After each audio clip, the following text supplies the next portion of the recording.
Hi friends, இது பார்த்தீங்கன்னா வேப்பம் பூவு. இந்த டைமில் இந்த பூ டைமில் தான் நம்ம இதை எடுத்து வைக்க முடியும். நான் வந்து எப்போவுமே வேப்பம் பூ வந்து ஒரு வருஷத்துக்கு ஒரு முறை நான் வந்து அதை எடுத்து நல்லா வெயிலில் காய வச்சு எடுத்து வச்சுருவேன். ஏன்னா இது வந்து நான் வந்து வத்த குழம்பு வைப்பேன். இதில் வந்து வேப்பம்பூ வந்து வேப்பம்பூ தொகையிலன்னு சொல்லி நான் அரைப்பேன். சூப்பராக இருக்கும். உடம்புக்கு ரொம்ப ரொம்ப நல்லது. ஒரு வாட்டி ட்ரை பண்ணி பாருங்கள். என்ன வேப்பம்பூவெல்லாம் வச்சு நீங்கள் வீடியோ போடுறீங்கன்னு சொல்லி கேட்காதீங்க. நிச்சயமாக இதில் அவ்வளோ ஒரு மருத்துவ குணம் இருக்குது. நம்ம வந்து காலையில் எழுந்திரிச்சு ப்ரஷ் பண்ணிவிட்டு இங்கே பாருங்கள், இது வந்து நல்லா மிளகு கொஞ்சம் சீரகம் வச்சு இந்த பூவும் கொஞ்சம் வச்சு நல்லா வாணலில் போட்டு லைட்டாக சூடு ஏறுற வரைக்கும் வறுத்து அதை ஆற வச்சு நல்லா இப்படி ஒன்றா சேர்த்து வாயில் போட்டு மென்று சாப்பிட்ருங்க. தினமே வெறும் வயிற்றுலையே சாப்பிட்ருங்க. ரொம்ப ரொம்ப உடம்புக்கு ரொம்ப நல்லது. அதுக்கப்புறமா நீங்கள் வந்து காஃபியோ ஏதோ ஒரு அரை மணி நேரம் பொறுத்து காஃபி குடிங்க. காலையில் இதை வந்து நல்லா வாயில் போட்டு மென்னுடுங்க. தினமே கொஞ்சம் வறுத்து டப்பாவில் ஸ்டோர் பண்ணி வச்சுக்கோங்க. காலையில் எழுந்தோடனே கொஞ்சம் எடுத்து வாயில் போட்டு மென்று சாப்பிடுங்க. ரொம்ப ரொம்ப நல்லது உடம்புக்கு. வயிற்றில் எதனா புண்ணு இருந்தாலும் ஆறிடும்.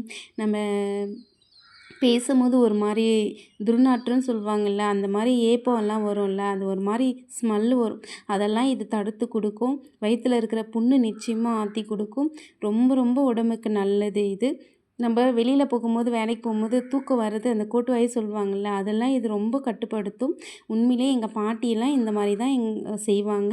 இது வந்து வருஷத்தில் ஒரு முறை இந்த பூவை வந்து நான் எப்போவுமே இந்த பூ எங்கே கிடைச்சாலும் சரி, இங்கே நம்ம வீட்டிலேயே மரம் இருக்கிறதுனால அதை வந்து நல்லா சீட்டு போட்டு விட்டுருவேன். அதில் கொட்டிடும். காலையில் எழுந்து நான் அது இவ்வளோ தான் கிடைக்கும் ஒரு நாளைக்கு. அதை நான் நல்லா வெயிலில் காய வச்சு டப்பாவில் ஸ்டோர் பண்ணி வச்சுருவேன்.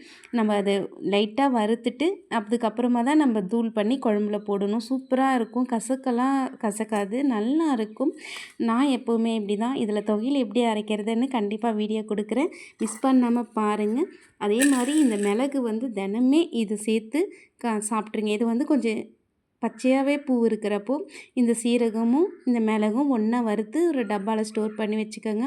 காலையில் எழுந்து கொஞ்சமாக எடுத்து வாயில் போட்டு நல்லா மென்று சாப்பிட்ருங்க. ப்ரஷ் பண்ணிவிட்டு சாப்பிட்ருங்க. அதுக்கப்புறம் அரை மணி நேரம் பொறுத்து நீங்கள் காஃபியோ தண்ணியோ மோரோ எது வேணாலும் குடிங்க. உண்மையிலே ரொம்ப ரொம்ப உடம்புக்கு நல்லது. ஸோ இந்த வீடியோ பிடிச்சிருந்தா லைக் பண்ணுங்கள். ஓகே, பாய்.